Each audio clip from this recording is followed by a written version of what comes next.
Hi Virgo, welcome to your general reading for the week of April the 25th to May the 1st.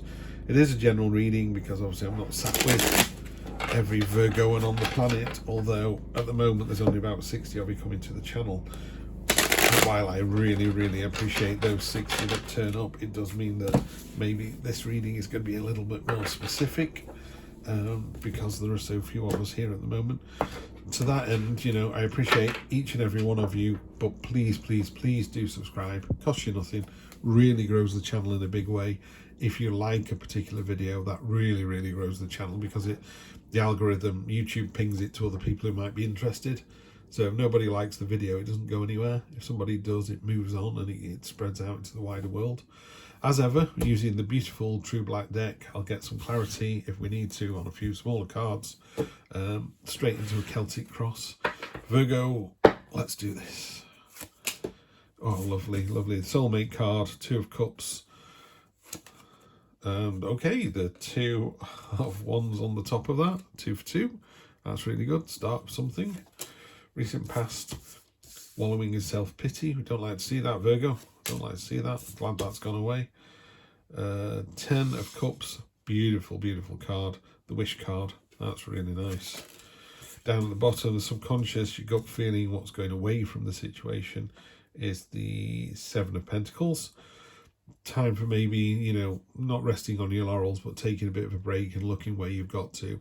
It's like you're walking up a mountain. Sometimes you get halfway up, just turn around and go, wow, I've come so far. Apologies, I've got a bit of hay fever this morning, so I'm a bit nasally, a bit coffee as well. And the head of the matter, how you actually see it, generational stability. We'll talk about that a bit more in a second. This is really good. Beautiful energy. Could be more relationship than career, although by relationship it could be your relationship with people at work. But let's see where that leads us. Love to see that card. High Priestess. That's how you see the situation. External influences, how other people see it. Really, you need to watch that card. Hate this card in the deck, to the point I've actually thought about removing this card altogether. You just can't do that. So I don't. But I don't like to see that card, and I'll tell you why in a minute. Hopes and Fears, the Emperor. So that's really good to see that on top of the Five of Swords. And then the Nine of Wands as well, the Wounded Warrior. Energy aplenty. I'd like to see anyone taking you on next week, Virgo. So let's take this piece by piece. This is either the end of hostilities, indicated by the broken arrow. These two angelfish are jumping into each other's universes. It's two peas in a pod. It's a beautiful soulmate energy. If it's a work relationship, it's people or teams working really well together. So that's a great card. This card here, the card of, it's not quite entrepreneurship, but it's a pioneering. There you go. It's a pioneering card. So everyone's harvesting this world here, which is obviously our world.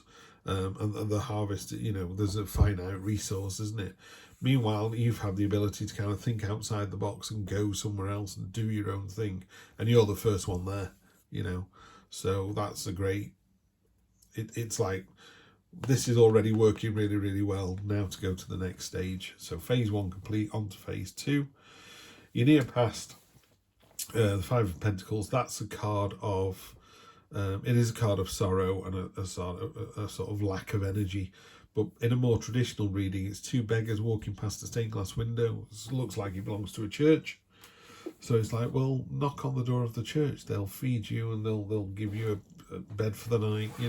It's a bit woe is me, this card. I'm glad to see that it's in the past. So maybe last week, feeling a bit sorry for yourself. And there was no need to, because, not only is it the end of hostilities, this is all the swords which were causing the trouble. You've actually turned those into a wreath. That's how powerful this is. So this is all, it's just a beautiful card, It's the wish card, wish fulfillment. It's as simple as that. It's a great card to get.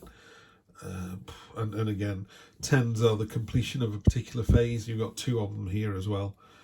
And you've got a 9 as well, so it's fairly, the situation, whatever it is fairly well developed. Although this is the 2, conversely, the 2 is kind of the start of a situation. But I think you can have a start and an end in a situation. So it could be that the project, if it was a work related thing, the project is now complete. So that's the tens, which was very successful. But the team is still young and green, so they still need to be managed or whatever. So it's early days of relationship, but it's really powerful. It's working really well. And there's a couple of notable victories here as well. So Ten of Pentacles is, normally it's a family card. So it's an old man in a courtyard. He's obviously very well off. He's got children and grandchildren and dogs. There's money everywhere. And it talks not necessarily about money, although it is a money card, so that's really good. It talks about that generational stability, and by that I mean if you have a happy stable home life that you grow up in, chances are you will marry and have a happy stable home life and grow up in that, and it goes and goes and goes and goes and goes, and it's just foundational. It's just, what's the word I'm trying to get out here, you know, if it's going, it's like old money. I don't know if you have that phrase anywhere else, but you know, there's new money and old money, isn't there? So old money is people who basically have grown up with wealth, and by wealth I don't necessarily mean money. It could be that if you've, you know, if you grow up in a Christian household and all the, you know, I'm not talking religion here, I'm not a religious person, but if you grow up in a particular household that is very blessed and everyone gets along in that house and good things seem to happen to those people in that house, you would mirror those behaviors as you grew up. So that's what I mean about generational stability. Always do what you always done, you always get what you always got. Einstein said that. But if you always do what you've always done and it's successful, why wouldn't you always do what you've always done? Because you're going to get the same result. So it's that. We're not asking you to change anything here. In fact, that's it. You don't need to change anything. Get rid of the self-pity. That was last week. And then where you'll find yourself is the High Priestess. You know, she's all about, there's a lot of subconscious energy going on at the moment. A lot of really listening to your gut, listening to your heart rather than your head. There's a lot of that in this week's readings. Don't know why, but that's the collective. So she's got a key around her neck for unlocking unknown potential, the dowsing spirit for sort of finding that direction. The spot varnish in the background of this card, if we can just kind of get, there you go. If you see that, that's the Mariana Trench, the deepest place on Earth. It's 7 miles deep. Of course, we couldn't get down there for hundreds of years because the pressure was so intense. But they've sent subs down there now. They're finding creature after creature after creature. You know, it's all this unknown. The digger we deep, the more we find. So you're in a really good place for that. Lots of really good energy there. And it's definitely on this sort of subconscious, occult, mysterious side of things, you know. Being curious. There you go. Curious week. The Five of Swords, this could be one of two things. Either you're the central sword and you've chained up these other four and you're sucking the energy out of them so that your garden can grow and theirs could suffer, or you're one of these people in the background and you're watching this happen to you. Whichever one you are, that needs to stop. If you're one of the grey swords having the energy drained from you, you need to take control and go, I'm not prepared to take this any longer. And if you're the person sucking the energy out of everyone else, I don't really believe that's you, if I'm entirely honest, but if that is you, come Judgment Day, you know, karma's a real thing. I would be really careful about that if that is you. You got to work out why you're doing it. Maybe you're making all your colleagues in the team work really late because you're going to end up, you know that you're going to end up here with this generational stability and foundational behaviour, and they'll look back on it and go, you know, that person was really tough on us, but it made us so much better. So maybe it's that energy, yeah? And if it is, I'll take it, you know. Hopes and Fears, the Emperor, he's all about order, control, stability. He's making a list. He's creating a prism out of thin air, which is, you know, a really solid, robust structure. So it's order and control, but in a good way. You know, it's that, you know, you don't say it for the heck of it. You're saying it because you know it works, which kind of talks to me about this card a little bit. Do you know what? If this, and it could be in a relationship, it could be... Yeah, it could be that order and control is because you know best. I mean, I'm a Libra, so I tend to temper that with, do you not think this would be a good idea? Virgo, maybe you're a bit more forthright than I am. I don't know. We'll clarify it in a minute. The Nine of Wands is the Wounded Warrior card. I mean, there's a wolf here snarling in the corner. She's got blood on her belly. She's been attacked, but it's like, I wouldn't want to take her on, would you? So you've strength in abundance, and it's that real tenacity and grit. There you go. There's a week of grit next week. That's good. And that should see off this card. If that was someone else, nail it. If this is you, you've got to work out why you're doing what you're doing. Bottom of the deck. I don't like to see this energy. Two of Swords. There's a couple of things you can read with the Two of Swords. In this particular card, they're rubbing against each other and wearing each other down and not really getting anywhere. And the important message is getting lost. So it could tie into this 5 here. If you've got a master plan to bring everyone on or to make the relationship better, but we're going to have to go through a little bit of heartbreak. In a relationship, it's like going, let's sit down and talk about our budget. If we're going to buy a house together, we need to stop going out and spending all this money. And your partner doesn't like that. You know, it's that kind of thing. It's like, look, I'm chaining you up. I'm not letting the children go out for food because we're all going to go to Disneyland in 2 years. We need to save. It's that kind of energy, that sort of... It's almost like the Hierophant is going to turn up. That's the card about the greater good. But that's sort of, you'll thank me later. There you go. You'll thank me later. But the underlying message of this card is you've got to be careful that the important message that you're trying to get across doesn't get lost. It can also indicate a time of just leave me alone. In a normal reading, she's got 2 swords across her face, this woman, and she's blindfolded. And it's a bit like, keep away and let me just think about it. Let me just plan this. You've also got 2, 2 and 2 as well. So there's something going on there. So that's worth checking out. Maybe, I don't know. I'm not going to do it in the reading, but we'll just clarify this now. So I think you've got a really powerful week, and it's a week of being in control. Very definitely a week of being in control.